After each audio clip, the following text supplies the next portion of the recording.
আব্দুল্লাহ ইবনে সালাম রাদিয়াল্লাহু তাআলা আনহু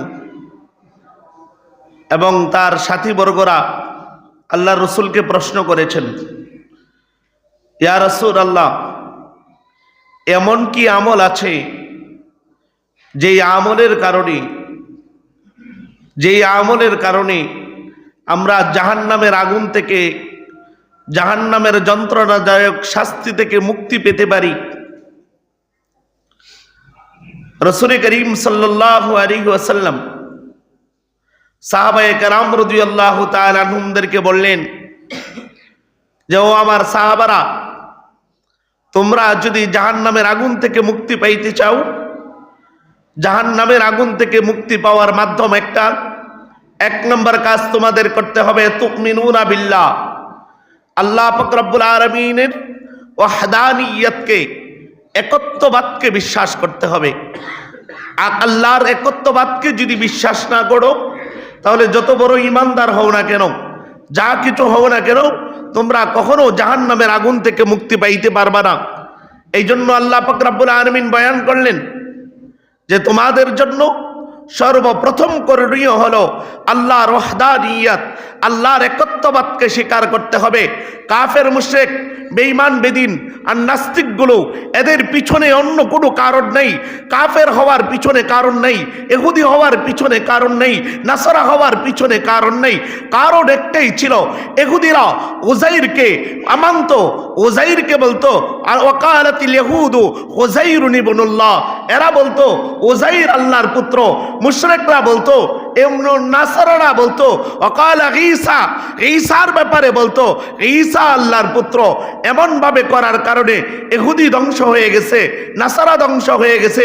সুতরাং আজ পর্যন্ত মানুষগুলো যদি ওয়াহদানিয়তের উপর, একত্ববাদ, আল্লাহকে বিশ্বাস না করে, আল্লাহর উপর একত্ববাদের আস্থা তাদের না আসে, যত ইবাদত করুক, যত কিছুই করুক, কোনো কাজে আসবে না।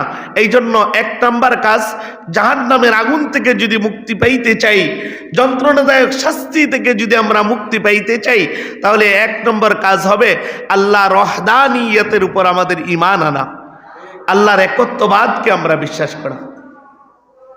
কারণ আল্লাহর একত্ববাদ, ওয়াহদানিয়ত যদি কারো না থাকে, একত্ববাদের বিশ্বাস যদি আমাদের না থাকে, ইবাদত করতে পারি কিন্তু ইবাদতগুলো আল্লাহ তাআলার দরবারে কবুল হবে না। কারণ একত্ববাদের স্বীকারোক্তির মাধ্যমে একজন বান্দা সবে মাত্র আল্লাহর দিকে মনোনিবেশ করবে, ইবাদতগুলো অন্য অন্য ইবাদতের সাথে সম্পৃক্ত হবে, এমন সুযোগ পায়। আর যদি একত্ববাদের বিশ্বাস না থাকে, তাহলে মানুষ ইবাদত করতে পারে, ইবাদত করার পরেও তৃতীয়বাদ খোদা মানার কারণে, দুই খোদা মানার কারণে এরা গুমরা হয়ে যাবে, পথভ্রষ্ট হয়ে যাবে। এই কারণেই আমাদের আল্লাহ পাক রব্বুল আলামিন আমাদেরকে কোরআনুল কারীমের মধ্যে সবক দিয়েছেন যে, বান্দারা, তোমরা যদি জাহান্নামের আগুন থেকে মুক্তি পেতে চাও, জাহান্নামের যন্ত্রণাদায়ক শাস্তি থেকে মুক্তি পেতে চাও, তাহলে এক নম্বর কাজ হবে তুমিনুনা বিল্লাহ, তোমরা আল্লাহর উপর বিশ্বাস স্থাপন করবে, আল্লাহর ওয়াহদানিয়তকে স্বীকার করবে। দ্বিতীয় নম্বর হলো রাসূলিহি, তার রসুলের আনিত যত বিধান আছে সমস্ত বিধানগুলোকে বিশ্বাস করবে, রসুলদেরকে বিশ্বাস করবে। অতুজাহিদুনা ফি সাবিলিল্লাহ, তোমরা তৃতীয় নম্বর কাজ হবে তোমরা আল্লাহর রাস্তায় জিহাদ করবে। বিআমওয়ালিকুম, তোমাদের জামালের মাধ্যমে আল্লাহর রাস্তায় জিহাদ করবে, তোমাদের জানের মাধ্যমে আল্লাহর রাস্তায় জিহাদ করবে। কাফের মুশরিক, বেঈমান, বেদিন, নাস্তিকগুলোর বিরুদ্ধে তোমরা জিহাদ করবে।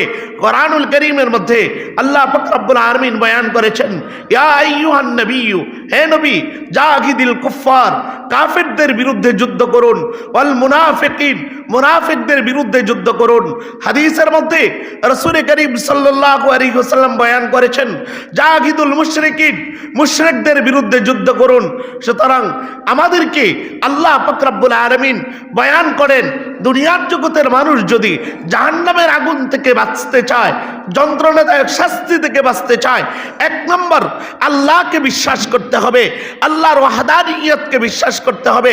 দ্বিতীয় নম্বর হবে ঈমান আনতে হবে রাসূলের উপর, রাসূলদেরকে বিশ্বাস করতে হবে।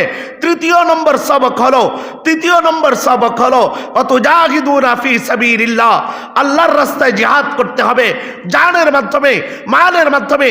আজকে দুনিয়ার জগতে চতুর্দিক থেকে আমাদের কাছে আওয়াজ আসে কার বিরুদ্ধে জিহাদ করব, অথচ রাসূল তো হাদিসের মধ্যে বলছেন আল কাতিল আল মাকতুল কিলাহুমা ফিন্নার, কাতিল যা হত্যাকারী হবে, যাকে হত্যা করবে উভয়জন জাহান্নামের মধ্যে যাবে।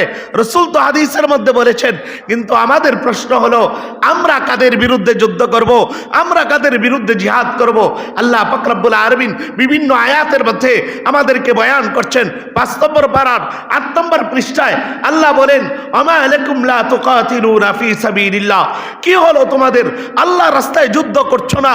আল মুস্তাদআফিনা মিনার রিজাল, অথচ দুর্বল পুরুষগুলো আর্তনাদ করছে, আর নিসা দুর্বল মহিলারা আর্তনাদ করছে, ওয়াল উইলদান বাচ্চারা আর্তনাদ করছে, ইয়াকুলুনা আর বলছে রব্বানা আমাদের রব আখরিজনা আমাদেরকে বের করে দেন মিন হাদিহিল কারিয়াতিজ জালিম, জালিমদের গ্রামে থাকতে চাই না, যারা মুসলমানদের উপর জুলুম করে, ইসলামের উপর জুলুম করে, দুর্বলদের উপর জুলুম করে, দুর্বল পুরুষদের উপর জুলুম করে, দুর্বল মহিলার উপর জুলুম করে, এদের কাছে আর থাকতে চাই না।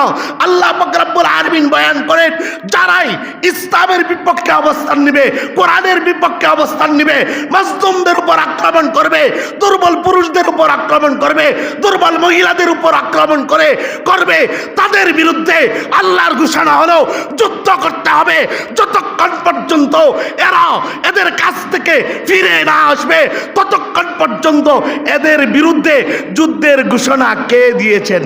আল্লাহ।